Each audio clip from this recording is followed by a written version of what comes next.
I love, the idea of a black president. That's great, but I don't see there's a visionary leader at the time when we really need one, and God help us all if Trump gets back in. So Yeah, it's just who's in charge. sure. That's what Snowden.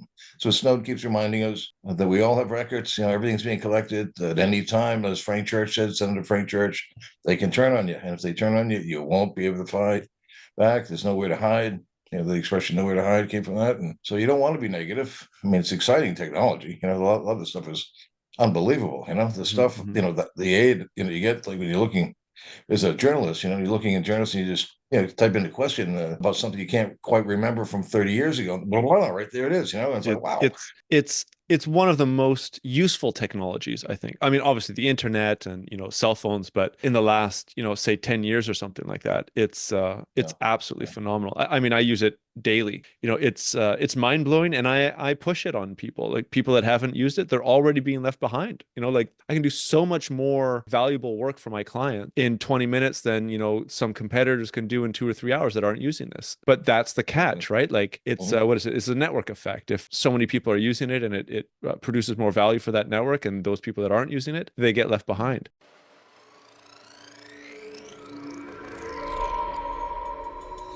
We're going through something absolutely historic. Technologies across the board are growing exponentially. It's a disruption that's going to completely redefine the way businesses compete. In the next decade, we're going to lose 40% of today's Fortune 500 companies. The exponential growth of computing is continuing. AI is nowhere near its full potential. Whether you like it or not, that the future cannot be stopped by anyone. Hi there, everybody. This is Mark Verbenkov, and welcome back to the Future Tech and Foresight podcast. This is episode number 163. And today we are going to be talking a little bit about maybe not the so positive aspects of artificial intelligence, ChatGPT, OpenAI.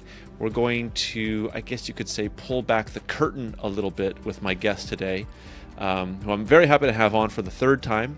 I will introduce him in a minute, but I think every time that he's come on, he has really given some very interesting insights. I don't know if, John, you would necessarily agree with these insights being maybe a little bit more esoteric or maybe not so talked about in the mainstream news or discussions in general. I think that my guest brings on some really interesting and maybe not so discussed topics. I think I can say that at the very least. The entire reason for this episode came from a tweet from Ed Snowden, actually, which prompted John, my guest, to write an article. And we discussed the article and, as usual, go down some interesting side tangents. But generally speaking, the episode is about OpenAI's more or less recent move to have a couple of new board members come on to their board of directors, and one of them has connections to the NSA. In fact, I think he was the former NSA director, which of course means that he still has a lot of large connections. So, like, why would a former director of the NSA go onto the board of one, if not the most powerful and most used generative AI technology companies in the world right now? So I've mentioned this a couple times in passing on some of the other episodes, and I've brought it up with maybe one or two other guests, but never really dove too deeply into it.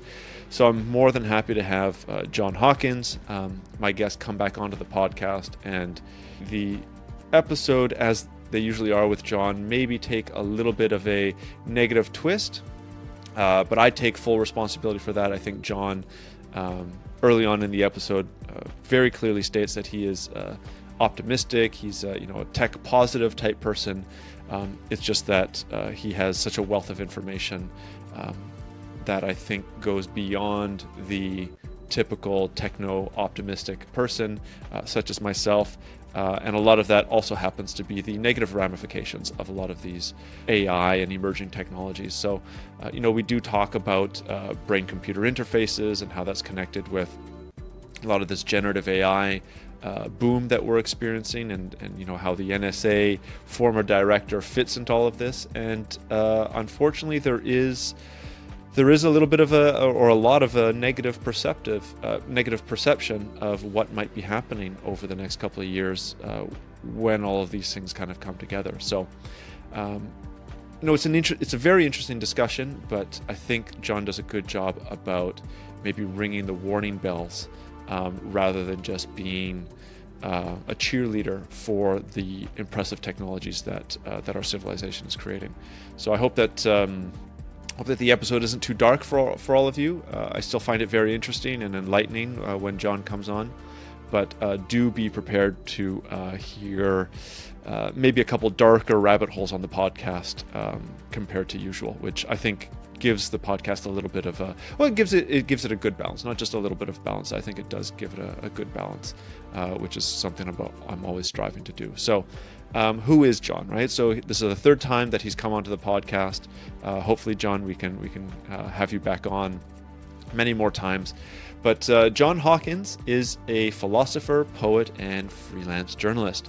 His work has appeared in publications around the world, including Rumpus, Cordite, Morningstar, The Australian. He is also a regular contributor to Counterpunch magazine, a site for progressive politics, culture, and the arts. His current research deals with the future of human consciousness in the age of AI, and in addition, he is working on a novel. I hope that you enjoy the conversation, or at least get triggered or bring about some new ideas that you might not have thought about before in relation to generative AI and the future of all this wacky, crazy, fascinating, and terrifying artificial intelligence journey that we're all paying attention to. So again, thanks for listening. John, welcome back to the podcast. I think this is the third time now. It's great to have you here. Yep. Thanks, Mark. Thanks for having me again. Yeah. So we're going to talk about an article that you wrote and the interesting things, I guess you could say, for those people that are uninitiated or unaware, maybe a little bit of some scary things that you have brought up in this article. Fascinating as always. But I think the whole thing kind of starts off with a tweet from Edward Snowden. I don't know if you want to take it off from there, if you have something else to mention at the beginning, but I'm happy to kind of listen to what's on in your mind and what you've written in this article.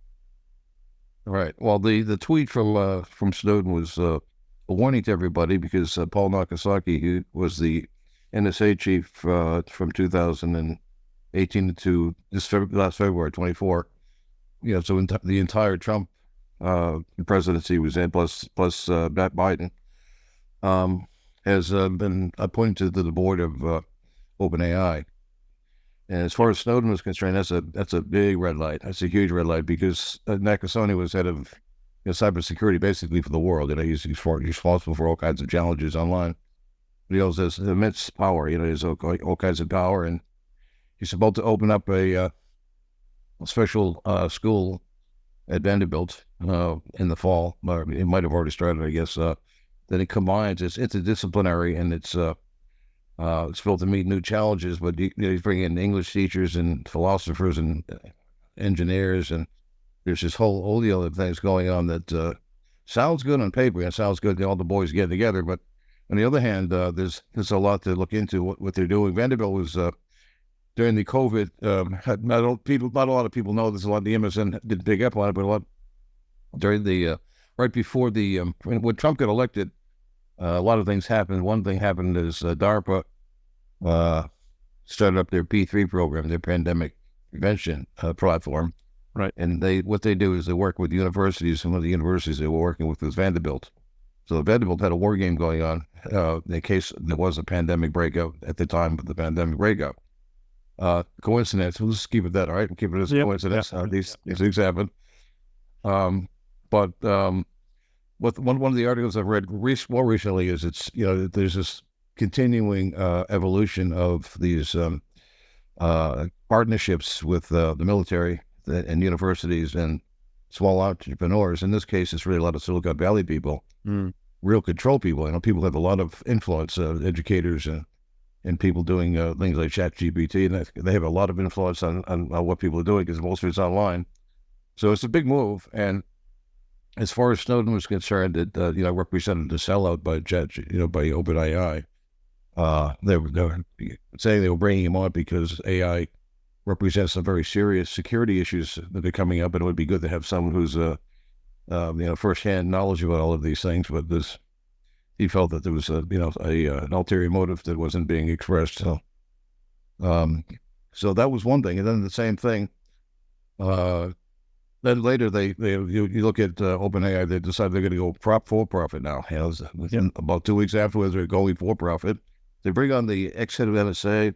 They're going to go for profit, and now they're working also with BCIs, which should be worrisome. We'll get to that at the end, but like the Synchron just announced that they're going to not just have this BCI that paraplegic people can wear and write simple emails to their wives or something for the first time in the years, but now they're going to be fitted with Apple Vision Pro, and they're going to be fitted with ChatGPT, and that opens up a whole new range of what happens to the human mind once that's all put into play. You just have to think about it. You don't have to take my word for it. Just go to their website, and they'll give you demos of it, and they'll give you their spiel.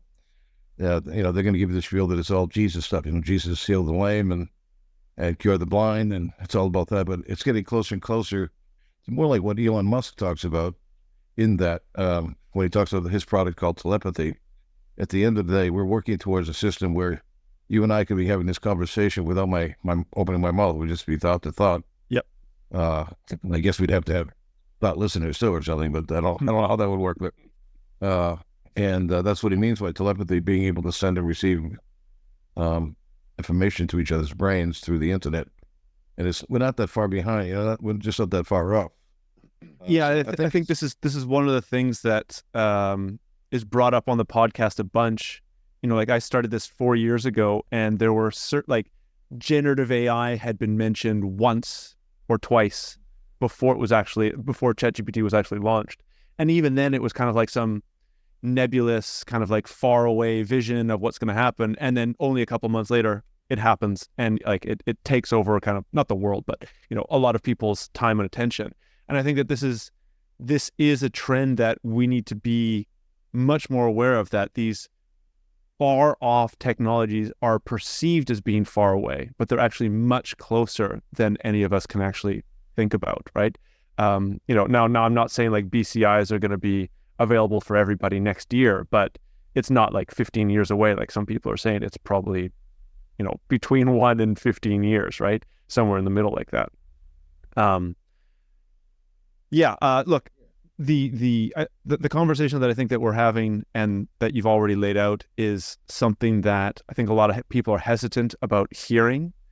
As we talked about just a little bit before, there's always these people that say, conspiracy, or this is nonsense, this is fear mongering, whatever label or term you want to add to it. But I think as you're going to be explaining, there's you can verify a lot of these things for yourself. You don't need to take, your word for it.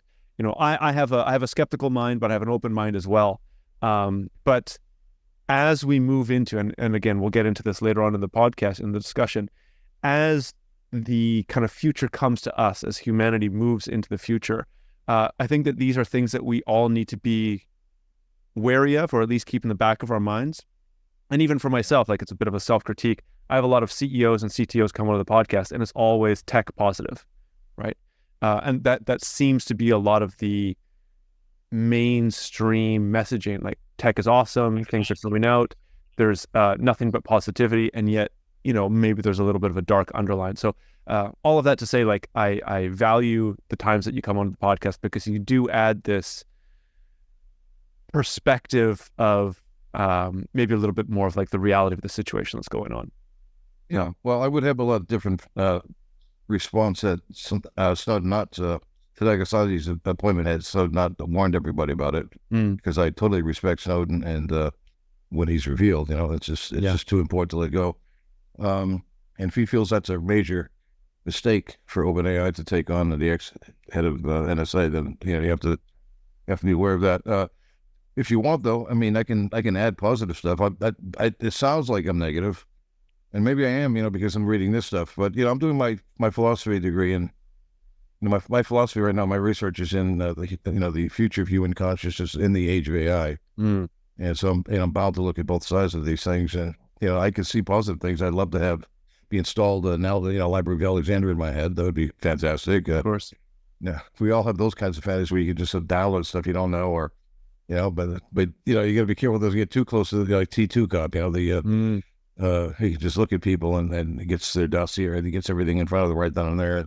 Yeah, that element as well. I guess it's always a problem of not so much what can be offered, the good stuff that can be offered. There's no doubt that there's a lot of great apps that could come out and a great future.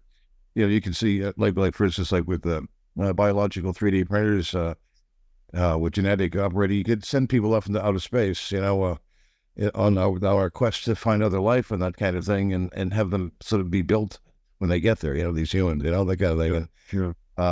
It's like we're within the realm of that possibility.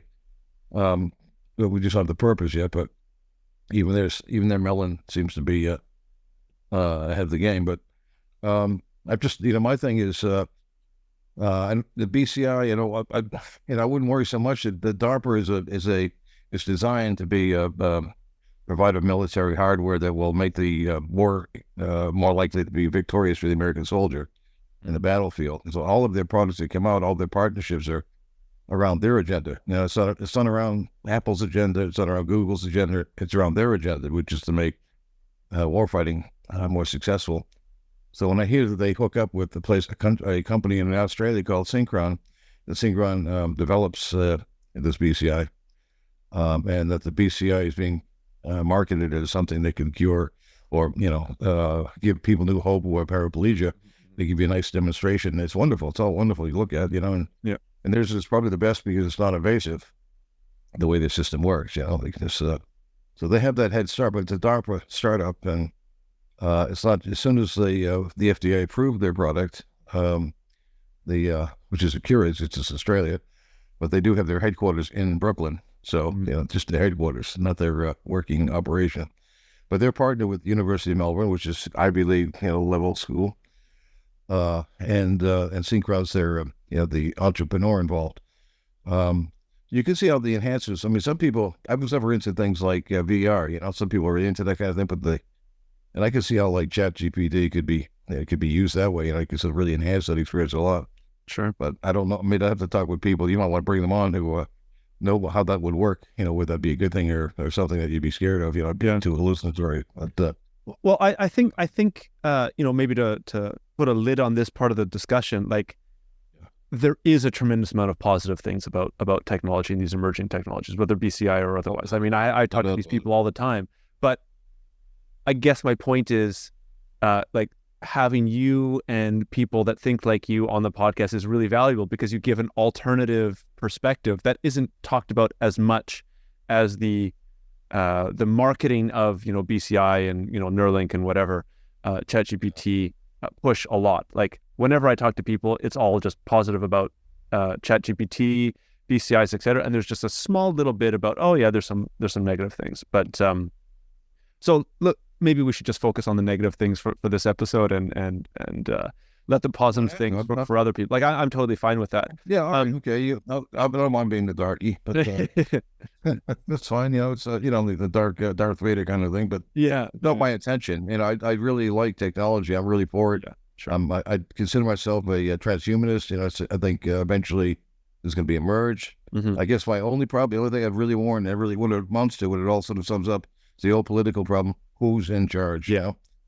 That's the whole thing. So it's not the product so much. Of course, that's a great, possibilities of the products. It's just who's in charge and what's their agenda, and do we have any control over them at all? Now, the current arrangement, it's kind of difficult to see that the public has any say in how these things get developed. It would be nice if they did, just like it'd be nice if the UN could help us solve climate change, like they've been designed to. They were set up for that kind of thing, and nobody wants to give up the sovereignty. So. Yeah. Listen. What do you want? You want to talk about dark stuff? Yeah. Well, let's continue on this trend with Edward Snowden, the NSA, the former NSA chief, kind of becoming part of the board of OpenAI.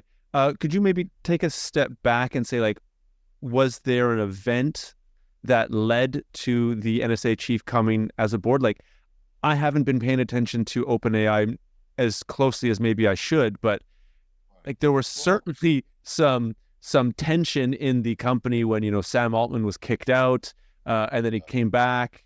And there's also been points with like the I can't remember the specific name, but it's like the Department of Ethics and kind of security within OpenAI, and they were either laid off or they quit because they weren't given enough computing power to actually do the ethical training and checking that they needed on the GPTs.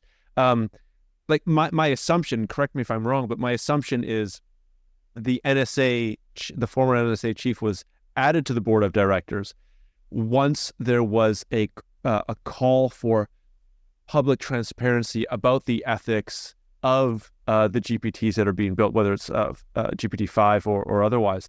Am I on the ball here? Yeah, that's exactly right. That's exactly what the precipitating event was. Yeah, there was a group, I called them in my article, the Gang of 13. There were 13 people who got together who were really upset that they were going to be sort of controlled the way Google does their employees with NDAs. They didn't want to have NDAs and anti-whistleblower, protections. That was going to be tossed out, and they wanted to support a culture of open criticism, like academics do. And they didn't want any retaliation against whistleblowers. You weren't going to lose your job if you said that this product is definitely going to harm people, that kind of thing. And they weren't willing to go along with that, but they did finally negotiate the settlement. But yeah, at that point, I think the response from OpenAI wasn't. I don't think, I mean, it could have been more bent towards humanism, but they decided to bring on someone who's the uber wonk of cyber control, and that just seemed like an overplay in a way, and I don't know if we'll immediately get to the reason for that. I guess we'll find out what Snowden has in mind. He didn't say exactly what the problem was, but it's he knows the NSA better than most of us do. So it would be the control of the kinds of products that OpenAI and ChatGPT are going to be producing, and the inability or the design not to have any of that stuff to leak out, either because the Chinese or the Russians will get it and develop it further and that kind of thing before we do, or that's fair enough, it's legitimate. But on the other hand, we still need to have some kind of a public understanding. That's what these guys, the Gang of 13, was calling for. It'd be nice to be able to, every once in a while we get something out of Google that we say, no, we don't do that. Like Dragonfly. Remember Dragonfly? The search engine that we're building for the Chinese. Okay. He's going to suppress dissidents.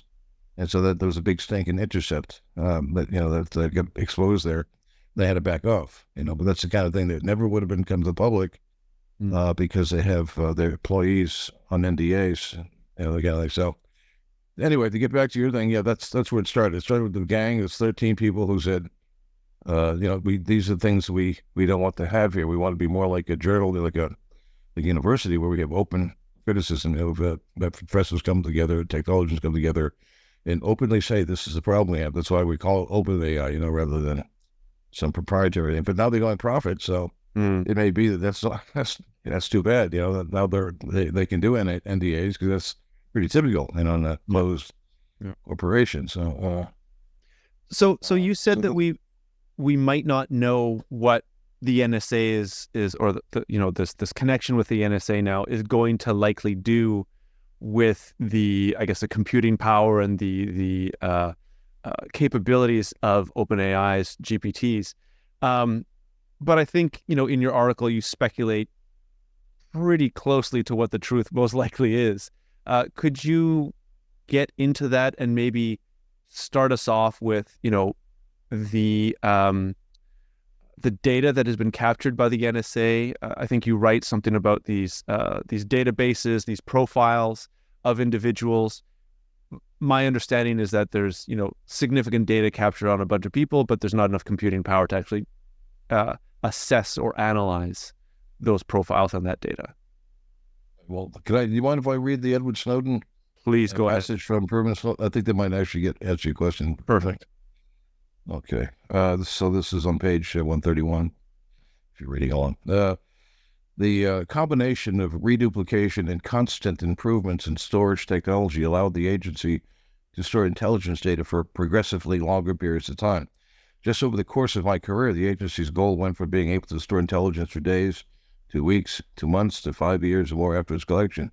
By the time of this book's publication, the agency might already be able to store it for decades. The NSA's conventional wisdom was that there was no point in collecting anything unless they could store it until it was useful, and there was no way to predict when exactly that would be. This rationalization was fuel for the agency's ultimate dream, which is permanency, to store all of the files that is ever collected and produced for perpetuity, and so create a perfect memory, a permanent record. So that's his job. That's what the NSA does, is it collects all this information. Yep. It's the same kind of information that Frank Church warned us about back in 1975, that they were already doing all of this stuff. And he felt that we might cross the abyss. If you remember that speech from back then, that, if a tyranny ever arose in America, there'd be no way of fighting it. It feels a little bit like that, but it's mostly because all of this stuff is being stored in servers in Utah and other parts of the world where, there's no legal access to it. We work with partners in the Middle East, for instance. You can't go into the Middle East with any jurisdiction at all. If they partner with the NSA, then you can have some problems. Yep. So the point there is just that there's another section of his memoir he's talking about that everybody has something to hide. That eventually, if they want to get you, you're already pre-done. It's just a case of you get out of line, and they will find stuff on you. It's all there. Yeah. So you can imagine a situation let's say, kids these days, you start getting on Facebook when they're, let's say they're 10 years old or something. By the time we're 2024, 14, 15 years have gone by, and all of their stuff of their child's and young adult life is all, and plus all of their friends. And you can create a dossier on that person, and dossiers are created on everybody. That's what he's saying. You have one, I have one. There's a dossier, each and every one of us. That's how much power they have. That's how much. How much they're actually collecting. They're collecting everything. Mm-hmm. And then it's a case of who's going to manage it. How do you go about searching these things? So they probably have a lot of effort into trying to come up with search engines that are good that way. But you can imagine a really scary situation. Let's say ChatGPT used with something like the thing we don't want to talk about.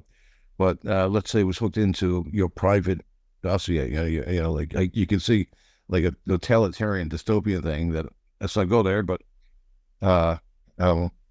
where you were housing people in their own personal Abu Ghraib or Gitmo, where you had an insert in them, you put something in their body, and around the clock they were hearing voices of, they're being talked with, they're being messed with by these ChatGPT voices, a kind of voice boarding situation, where they were being reminded of things they did 15, 20 years ago, but they were re-edited and redone. There's things like, I'm probably sounding like I'm babbling, but do you ever wonder why all of these, every time we call the utilities or call anything these days, we're getting all of our voice, your voice will be recorded for training purposes. Well, even that gets sold to these servers. We're not being told that, but that also a lot of it gets sold to the NSA. So they have copies of our voices and create these, if they want to. If they want, they can create these synthetic and deep fake. So if I can maybe summarize to understand correctly, and I think I understood in the article, but here as well. So the NSA has these massive data farms, essentially, where there are dossiers on every individual, you, me, all the listeners here. And because there's so much information, it's been a real challenge to find specific information on individuals. But if there's going to be this connection with OpenAI and AI in general, you can use this tool, this tremendously powerful AI system, to search, right? Because AI is fantastic at searching through text, understanding context, language. So it's able to read the dossier. So you can just essentially chat with these dossiers, chat with this data farm, and say, hey, we are looking for all the people that have, been pro-Trump or anti-war or whatever. And now you have an easy way to sift through the dossiers and the people that you want to target and want to ignore. And as the political climate changes in America or wherever, you might feel, well, I have nothing to hide. I'm against Trump. I'm pro Kamala. I'm, whatever. I'm for the NSA, for the CIA. But then maybe in 5 to 10 years, the political climate changes, and you might have said something online, or as you said, in one of these calls that have been recorded, that now goes against the new current paradigm of whatever that paradigm is going to be, and then you can be a target for what was Tulsi Gabbard just talking about a little while ago. She's got like a triple S label on her flights. So if she tries to fly, she gets hauled in and questioned every single time because she said something that's against the current establishment. Yeah, exactly. You could find out these things. Sometimes you can find out by accident, like people go out to the airport and they might have a problem with their license. Maybe they're just flying domestic, and they'll put you in touch with the DHS, the Department of Homeland Security, and they'll ask you questions only you can know, and that's scary because where do they get that stuff, And might get asked with your mother where she lived as a child, that kind of thing that only you would know because they might have come up in conversation with her or something, that kind of thing. And that's when it gets totalitarian in a way, it's like they learn something from Stasi. But it's exactly what you said. It's mostly that because NSA is part of the deep state, which is the deep state, another way of looking at it is they're there no matter who's in office. It doesn't, it's sort of apolitical in a sense. They're going to be there, Democrat or Republican. And as you're saying, the politics shift, agenda shift, they're still there, the same ones. Ostensibly at the control of the executive, but that's already even starting to shift a little bit because of Trump, and that's the danger. It's just something you need to be aware of because you could get people in a situation where they're afraid to think. They're afraid to utter the kinds of things that might get them in trouble because it's being collected. So like you might get on Facebook and what you might normally have said 10 years ago, you no longer will say because you're afraid it might be getting collected. And I think there's some truth to that. I think, as you say, the OpenAI, the ChatGPT can be used even now, to very quickly get past the human limitations of speed in terms of searching for people. We've all seen how fast ChatGPTs are. Yeah, it's amazing. It's just amazing. And it's getting faster, and you could do that. You could create a list just like that, and round people up, or if you wanted to go that way, if you want to go dark, but I'm trying to think of light ways that we could work. Tell me all the geniuses in electrical engineering in Philadelphia or something, and I don't know. So we could come up with some kind of a lighter side. But sure. No, but it's valuable to go down these dark paths every now and then. One thing that I wanted to add to all of this is for people, like I've got family members that think that this is all nonsense, for instance, right? So for those people that might be listening and think, oh, what the hell are these guys talking about? That'll never happen in America or Canada here.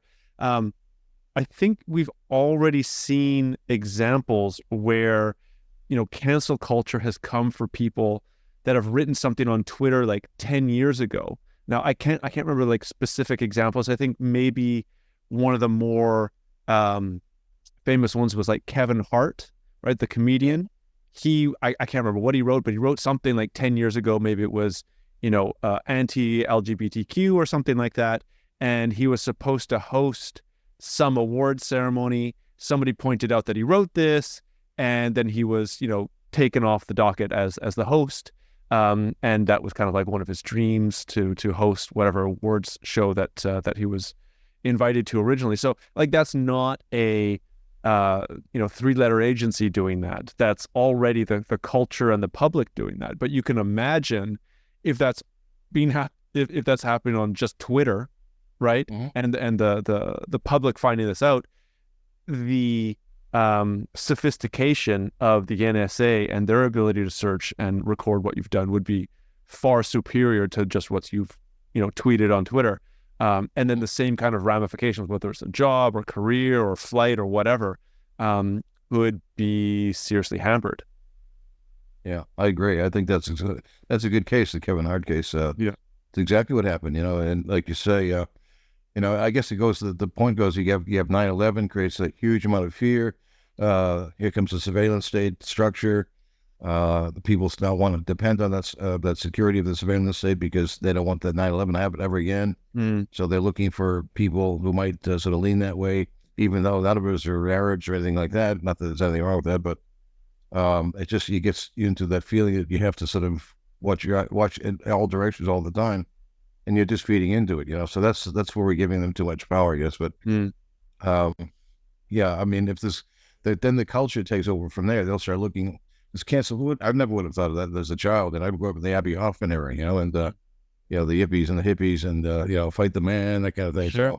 To have a thing like cancellation is kind of strange, It's very weird. What is that? Yeah. But that's exactly what it lead to. It lead to the kind of thing where we start ostracizing people, and taking them out for probably not very well sussed out allegations, and sure. Well, like I'm sure like I've said, ridiculous things on the podcast. I try to cut back and give the guests as much space as possible. But I'm sure, I'm sure if this, I'm up to 160 episodes or something like that. 200, 300 by the time this system's fully operational, AI and ChatGPT and the NSA thing. Like I'm sure there's going to be something that's easily pulled and said, Mark said this, Mark said that. I mean, maybe this episode in and of itself, who knows? What was I was also going to say that kind of the positive aspect of this, which is obviously what, the NSA sells, the public image anyways, as well. We can stop terrorists before, terror acts happen. We can stop thieves. We can stop, other national states trying to do, bad things, shut down the electrical grid or whatever. Like that's the justification for all this. It's there to protect you. It's for your safety. It's for the benefit of, our own countries. It's a good thing, but that thing, even though it might be true, can always shift to harm the individual. Exactly. Yeah. I mean, there's that dichotomy there, there's the state, then there's the individual, and in a healthy democracy, the individual is really highly regarded for what he is, intrinsically, and that changes when it starts getting Orwellian and all the old cliches and stuff. But they seem to be coming to the fore with the technology we have. It could be a brilliant, right? It could be a start over for human beings. It could go that way. It's just I don't see it because I'm not sure we got past Cain yet. I think we're still working at Cain bopping Abel. Sure, and haven't really gotten too far that way all these years. If I felt better about it, if I did, I felt like we've made a lot of progress. We've let the UN take over, and they're going to solve. They've decided this is what we need to do to stop climate change. Nope, we're getting rid of nukes. And we've got to shore up democracy everywhere. That kind of thing. I'd maybe make it socialist or something, at least as far as medicine and education. Would that be great? That'd be fantastic. But it's not going that direction. There's and that's a bad sign. That's all. There's not enough attention being paid by the state in things like climate change. We're running out of that clock that's running that we have before we get to 2 degrees. I just don't see a lot of action going on that's on a global scale. That's here, electric cars here and grids there, and that kind of thing. It's just not enough. It's not much of an effort. But and that's the thing I worry about is who's in charge, what are they trying to control, and if it's a case of the military, universities, and private entrepreneurs who are sort of really from Silicon Valley, then they've got a lot to protect. There's a lot of that, so they're going to be protectionist in terms of their agenda, what they let out. And I think this article with the OpenAI is an example of that. The reaction from these people who want permission, if it ever came to that, to say, look, AI we can't put this out there. It's very dangerous. It could, let's say, cause a nuclear reaction meltdown, like a nuclear reactor meltdown. And they try to go to the press, they can be, taken out, they can lose their career. And I don't think, I think a lot of people would be hesitant to allow that to be the case. Instead of saying it, having an open conversation in the Washington Post and New York Times about it, they hired this NSA guy who was big during the Trump stuff and Trump years and Biden years. It just seems like they hired a guy closer to Darth Vader than Jesus Christ. That's all, and it's something to worry about, because you have to always ask who's in charge of these things, who's going to be making this happen, what's their agenda, So I agree with the futurists and transhumanists. Yeah, totally there. I'd love to be that. I grew up reading science fiction, all these things are fucking, they're really wonderful, but doesn't seem like we have the right people in charge. That's all. And if that's the case, we're heading in, we really need some visionary to come across right now, come out from the wilderness and let us know that we have to go in this direction. I just don't see that happening. I love, the idea of a black president. That's great, but I don't see there's a visionary leader at the time when we really need one. And God help us all if Trump gets back in. So that's all. It's just who's in charge. That's what Snowden. So Snowden keeps reminding us that we all have records. Everything's being collected at any time. As Frank Church said, Senator Frank Church, they can turn on you, and if they turn on you, you won't be able to fight back. There's nowhere to hide. The expression "nowhere to hide" came from that. And, so you don't want to be negative. I mean, it's exciting technology. A lot of the stuff is unbelievable. The stuff, the aid, you get, like when you're looking as a journalist, you're looking in journalists, you just type in a question about something you can't quite remember from 30 years ago. Blah, blah, blah, right there it is. Wow. It's one of the most useful technologies, I think. I mean, obviously the internet and, cell phones, but in the last, say 10 years or something like that, it's absolutely phenomenal. I mean, I use it daily. ChatGPT Premium, right? I'm paying these guys for the ability to use this technology, and it's mind blowing. And I push it on people, like people that haven't used it, they're already being left behind. Like I can do so much more valuable work for my clients in 20 minutes than some competitors can do in 2 or 3 hours that aren't using this. But that's the catch, right? Like it's what is it? It's a network effect. If so many people are using it and it produces more value for that network, and those people that aren't using it, they get left behind. But I mean, there's some pretty serious storm clouds on the horizon of this technology being used. You mentioned earlier on about BCI, Synchron, and of course the connection to ChatGPT. Should we dive into that a little bit more? I mean, you already sort of said it, but I think it's really worth looking into, because I think it's going to be like the main topic of conversation in, I don't know, 5, maybe 10 years, something like that, as AI and chatbots and generative AI is now. Yeah. Well, I mean, I just wrote an article for a magazine that specializes in propaganda. It's read around the world together, on this topic, about BCIs and how they could be, and fitting in with GPT can seem like a great idea, especially if you're paraplegic and you want to be up on the latest thing, and all that's fine. And it sounds great on the surface, but you can turn it around as well. And that might be a situation as a good example. Let's say the paraplegic was an enemy of the state. You could just use the ChatGPT to torture them. They could bring in all kinds of elements that they couldn't stop. It'd be circular loop, and there wouldn't be anything they could do about it. They can't complain, and they can't lift their middle finger because they don't have one. But that kind of thing. But it's just the BCI is another great idea because from my point of view, from a philosophical point of view, it opens up enormous and wonderful, finally, millennia question. What is consciousness? Nobody to this day really knows what consciousness is. It's still open, We're going back now. We're going towards physicalism. Everything's physical. It has to be part of the physical structure of everything. Like I tend towards that because I tend to be panpsychic. I tend to be panpsychism that we're part of the particles of the universe. So it all comes together. From atoms to molecules and then us. So it must be part of that. The secret sauces and all of that. But so it opens up really interesting question. The question about, can we give machines consciousness? You could argue, Mark, that the internet is a mind. We built a mind already. That it just needs to be plugged in. It just means plugged in, and it's going to get more and more like the so-called hive mind, because it's plugged into all of these databases of information. So it's like a super intelligence already. But since we don't know what consciousness is, we say, well, there would be human consciousness. Well, of course, it's never going to be human consciousness. It's a machine.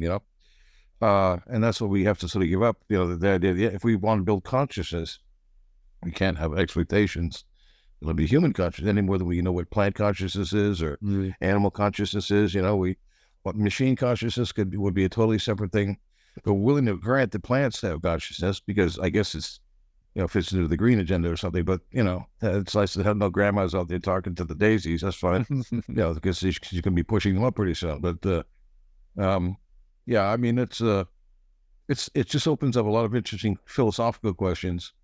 And we're at that cusp of the, paradigm shift where, we're going to move into something where we don't really understand it that well. And I think, there's signs of that already. If you watch The Social Dilemma, if you were paying attention to the Google's, the application to Go, the South Korean player of Go, who lost to DeepMind. Yep. Because DeepMind did something that no one ever thought a machine could do. It was spontaneous and creative. Yeah. And that's a major breakthrough. Lee Sedong, if I'm not mistaken, right? Was that? Lee Sedong was the South Korean player's name. Exactly. And so he's a grandmaster, and he, you could see he was totally chagrined after he was like so depressed. I hoping he wouldn't do something. But, the thing, the machine beat him because he came up with what no one was expecting of machines. That's spontaneity and creative ability. The machine made a move that everyone thought was gaffy. It must be some kind of glitch. And then the next thing you know, he's he has to retire. So, the stuff like that we don't know ahead. That's ahead of us that we should. That's why it was good to have a pause.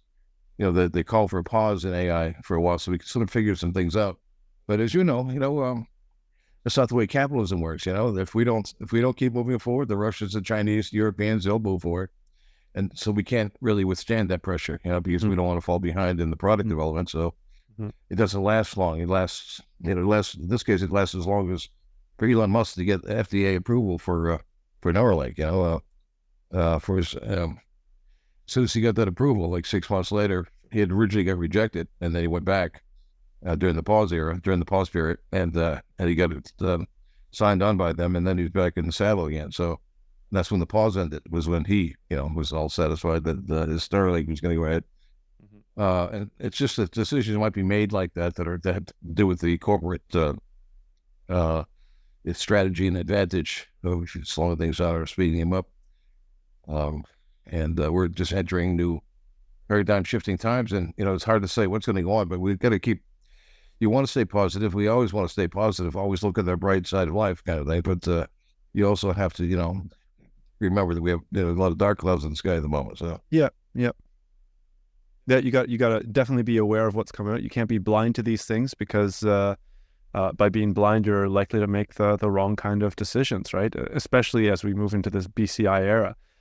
Could you, I'm not super familiar with the ideas of BCI connected to AI, and you were talking about creating living nightmares for some people, like the paraplegic or something like that. Could you double click on that and maybe expand on how a ChatGPT connected to BCI implant would be able to, torture somebody? Is it just that the AI would be, how do I say, giving streams of information, whether it's, annoying songs or poems that somebody wouldn't be able to stop coming into their mind? Just maybe expand on that for me a little bit. Like that. It's kind of like, it could be any number of ways. It could be, bespoke. It could be, but the main thing is again, it's all thought. There's no speaking going on. The ChatGPT here is all in your head. And if they hooked it up, let's say they hooked it up to the personal memories that you have, or personal experiences they should, you don't think they should have. At first, it seems okay. You could talk with grandma by taking it alone because they've got a lot of her saplings and they put all of her letters on digital, and this it gets eerie, but you accept that. But then they get they start bringing information that sounds interrogatory, they're pushing you towards stuff, then just to play with you because you don't really know anything, like a ex-NSA member or anything like that. So, because you're in the position you are, paraplegic, you wouldn't really be able to fight it if they just turned it on, because you have the device in you. It's up there near your brain. It's non-invasive, but it's in that vein near your brain, and you're going to continue feeding it. It's a back and forth feed. So as long as that computer is on and feeding information, you're getting the feedback that's back as well. So there's that. But there's also people. It's not just paraplegic in the machine. The technology itself is the internet. When you connect and get your email, you're connecting to a server out there in cyberspace. There's no reason why two people couldn't just think to each other, even right now, using these devices on the other side of the world. But they're not selling it that way right now. They're selling it as we're helping this guy heal. But you could, two people could talk by thought only right now using this machinery. Sure. So you could influence one of the main reasons this is developed by DARPA, because they wanted to influence the thoughts of generals. They wanted to push thoughts at enemy generals, that kind of thing. And so it's got to be aware the purpose of it was always military and always IC. But you could lock someone into a kind of gitmo situation where they're hearing loud AC/DC and so I'm sorry if you like these AC. No, got it. I understand. Got it. Yeah. So it's it could be nightmares that way, and you could have people yelling at you all day. Like just or if it got really interactive, it could be interrogative. Like early stuff like the MIT's Eliza, the sort of psychology online that people go in there and get a sort of quick, basic psychology is just ask you questions. Why do you feel that way? And as sort of general script that psychologists will give you in the situation room. And it could interrogate you that way and try to get at motivations for you doing things. And it might not be that you they're after. It might be that it's the ChatGPT system is extracting information from you so they can understand how humans think. Sure. The psychology, and it's putting it together somehow in a way that we wouldn't understand necessarily. It just might be a bunch of weird questions you get that you answer. They extract that information, they put that together, wherever up there in outer space, in cyberspace somewhere, and eventually it becomes a problem. It becomes something that become hostile to human life. I mean, that's stretching it out a bit, I realize, but I think maybe on the same subject and maybe down a little bit of a different path. During the pandemic, I had a lot of guests on talking about virtual reality, and I think that there's a similar concern with virtual reality that's just accentuated or magnified with BCIs, and it's a little bit more insidious or sneaky, if you will, compared to what you're saying. And I just want to get your thoughts on it. So the idea here is that if you put on the virtual reality goggles or the augmented reality goggles of the future, there could be organizations putting in ads or even subtle behavioral modification nudges. So it's not like a direct thing that's in your face, but the example I was given was you could be walking down a sidewalk and you hear two AI avatars, essentially. So they're not human beings, but they're there, and you can see them, you can hear them, and they're having a conversation about the car that they're next to, and they're saying how great this whatever, Honda, Toyota, whatever, how great the car is. The steering's fantastic. I get a lot of mileage on it. Blah blah blah blah blah. And you're focused on going to Starbucks to meet your friend, but you hear this conversation, and that's kind of like a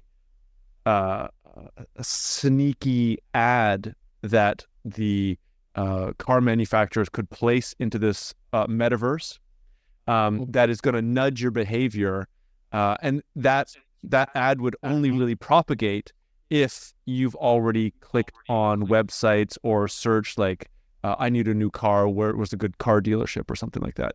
And the connection to BCI is I'm assuming that things like this could be implemented on a larger scale.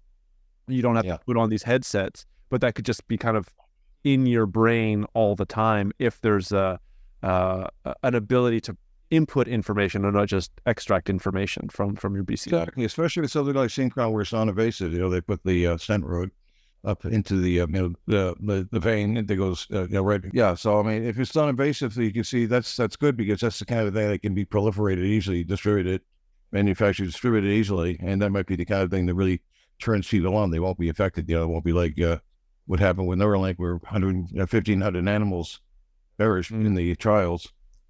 This is nothing like that's going to happen. So there's no sliding or invasion. It's not right on top of the brain. The stent roads in the vein. So that's all fine with it, and so that makes it more likely that it would be used in a commercial viable way. Yeah, and that's why Microsoft and Jeff Bezos climbed on board, and they have contribute all kinds of money. Why Apple's on board. They're also at not just the ChatGPT, but the Apple the Vision Pro. Also going to be installed. So all of these, that's what's going to happen. Is all these applications going to be installed with the BCI. Making you jealous of the paraplegic in a way, because he's going to have all this great stuff going on that he gets he's just thinking himself. But you can see how that would go from that initial seeding to wide distribution across the world. That people want these enhancements, but it's all connected with the internet. So the internet is the thing, it's the medium that has to be watched out for. It's all, we're really, what we're doing is manipulating electricity. We hit the keyboards. What we're doing now is we're looking at the product. You manipulate electricity, your picture by picture. It's pixels dancing on the screen, that kind of thing, and our voices dancing. And all that stuff is going on. And in a sense, we're sort of already emulating it, because I've got activity in my brain that's coming out, and I'm breaking wind here at the top, and occasionally I'm breaking wind down there. But it is, it's going into the microphone. The microphone's is taking that, and it's getting digitalized, and it's going to you, it's coming out your speaker.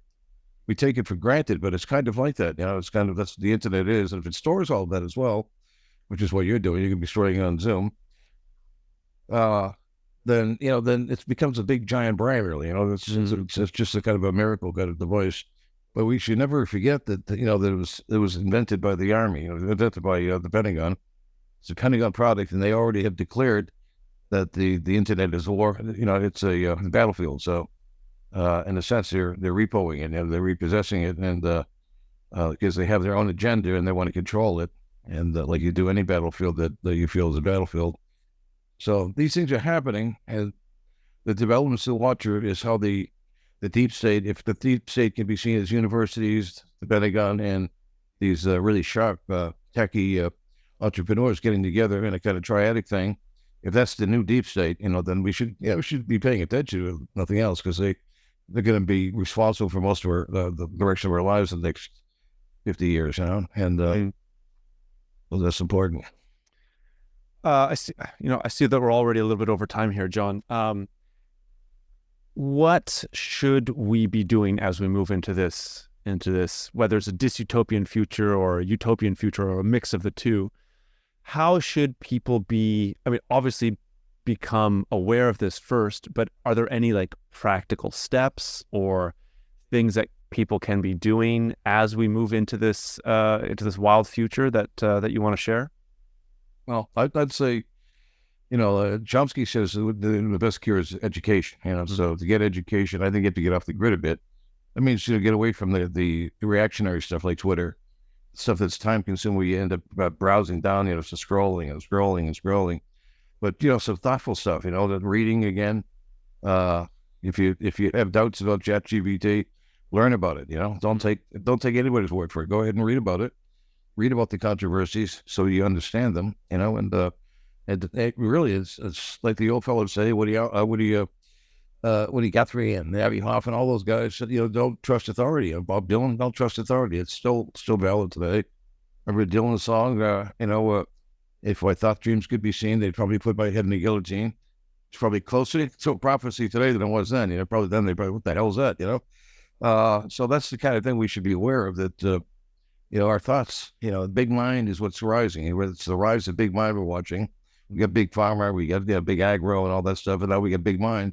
The products of the future that are coming up are the space between your brain is the last frontier, and it has to keep growing. Capitalism has to keep growing, and that's it. After they get the mind, there's not really a whole lot. That's where they control desires and control what you buy, what products, and it's just like a board game between techies who like playing Risk or something, where they can just control the kinds of desires we have, and have us like Pepsi one week and Coke the next week, and just sort of playing with us like we're little game pieces, and that's the dystopian part, and rounding up this, having ChatGPT make up a list of all the known dissidents based upon their based on terms they search for online, and coming up with, I'd probably come out of here, but I think you're safe, because you talk about positive things, but and rounding them up, just taking them away. They're not there anymore, and nobody asks anymore, and that kind of thing. It just could quietly turn into something like we all read about when we were kids, about Stasi in East Germany, and people thinking on each other, citizens thinking on each other, and dissing each other and canceling each other, go for lollipops and bubble gum, you know, and we don't want to go that way. So that would be a waste of product. For one thing, it would be a waste of technology that could save humanity. But we need to know who's in control of it, what their agenda is. That's the main thing. Who's in control? What is their agenda with all of this stuff? And get off the grid as much as possible. You know, go out and take walks and stuff like that, swim in the water. Just enjoy nature. You know, enjoy being a human being that senses, that takes things in, and doesn't have it all interfered with by electricity all the time. So, that's what it is. Whew. Well, John, I think that's a perfect place to end this discussion.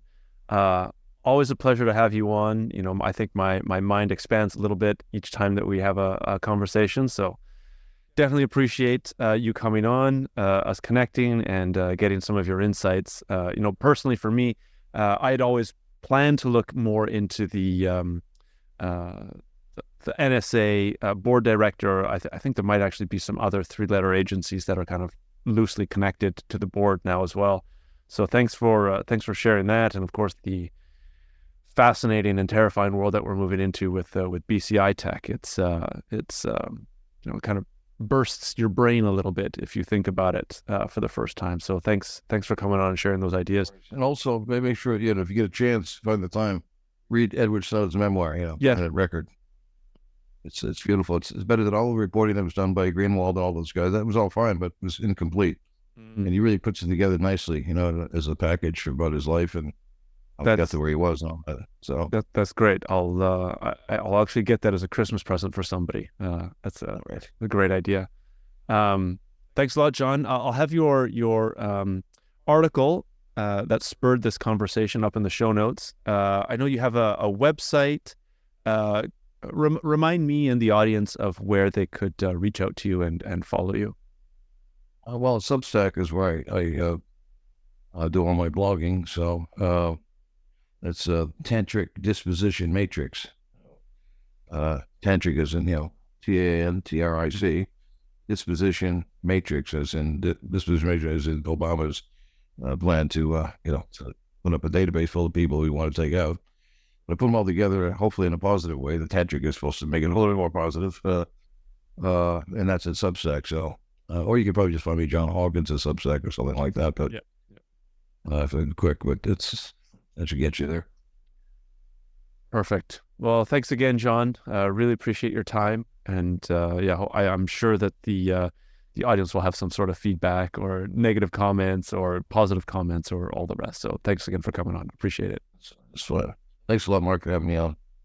Absolutely. Well, thanks for listening to this week's Future Tech and Foresight podcast. If you like what you've heard here, there are, of course, a number of ways that you can support the podcast. The best way would be to leave a review on Apple Podcasts or give a rating on Spotify, which you can find a step-by-step explanation for on the futuretechandforesight.com website. Alternatively, feel free to leave a comment either on the episode show notes or the YouTube channel where you can see video recordings of the interviews. And finally, if you are part of an organization that is aware of the disruptive and transformational impact that emerging and future technologies will bring and want to know more, please get in touch to hear about the strategic foresight services that we offer and how we can help future-proof your organization and take advantage of the phenomenal opportunities available to survive and thrive in the future. A lot of future-shocked people and future-shocked institutions in our society are simply overwhelmed. Once there is superintelligence, the fate of humanity may depend on what the superintelligence does. Science fact is catching up to science fiction. The first truly intelligent machine will be the last invention that humanity needs to make. The only scarcity that will exist in the future is that which we decide to create ourselves as humans. Within a 10-year design revolution, we can have all humanity living the highest standard of living anybody's ever known. Progress is accelerating at an exponential pace, and it's going to reach a point where progress is so fast it's going to be a singularity. We are probably one of the last generations of Homo sapiens. Every single headline points to the birth pangs of a Type 1 civilization.